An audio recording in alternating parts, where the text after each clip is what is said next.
Hello everyone, આજે update આપવાનું છું ચેમ્પિયન્સ ટ્રોફીની જે સ્ક્વોડ છે એમાંથી જસપ્રીત બુમરાહ ઓફિશિયલી બહાર થઈ ગયા છે। જી બેક ઇન્જરીના કારણે હવે એ ચેમ્પિયન્સ ટ્રોફીની સ્ક્વોડમાં આપણને રમતા જોવા નહીં મળી શકે। જી એમની જગ્યાએ આપણને હર્ષિત રાણા જોવા મળવાના છે, લાઇક ફોર લાઇક રિપ્લેસમેન્ટ। પણ અહીંયા જે ક્રિકેટ પ્રેમી છે, જસપ્રીત બુમરાહના ફેન છે કે ચાહકો છે યાર, એમના માટે તો યાર બહુ જ ઝાટકો લાગે એવા ન્યૂઝ છે। કારણ કે યાર બુમરાહ વગર તો ટીમ આખી આપણી અધૂરી લાગે છે।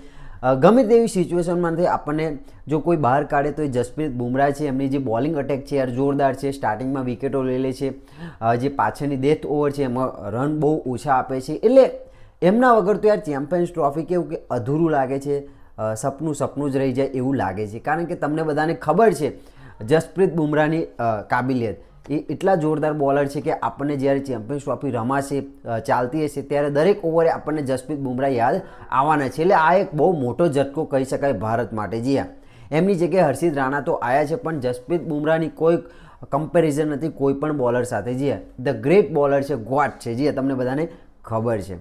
વધારે કંઈ અપડેટ નથી, બાકી જોઈએ આજે 12 ફેબ્રુઆરી છે તો ટોટલી જે ટીમની સ્ક્વોડ છે અનાઉન્સમેન્ટ થઈ જશે।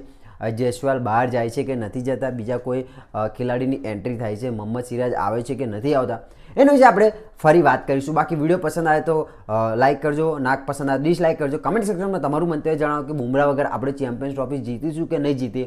બાકી ફેસબુક પર જોતા હોય તો ફોલો કરી લેજો, યુટ્યુબ પર જોતા હોય તો સબસ્ક્રાઇબ કરી લેજો। બાકી મળીએ કંઈક નવા વિડીયો સાથે। જય હિન્દ, વંદે માતરમ।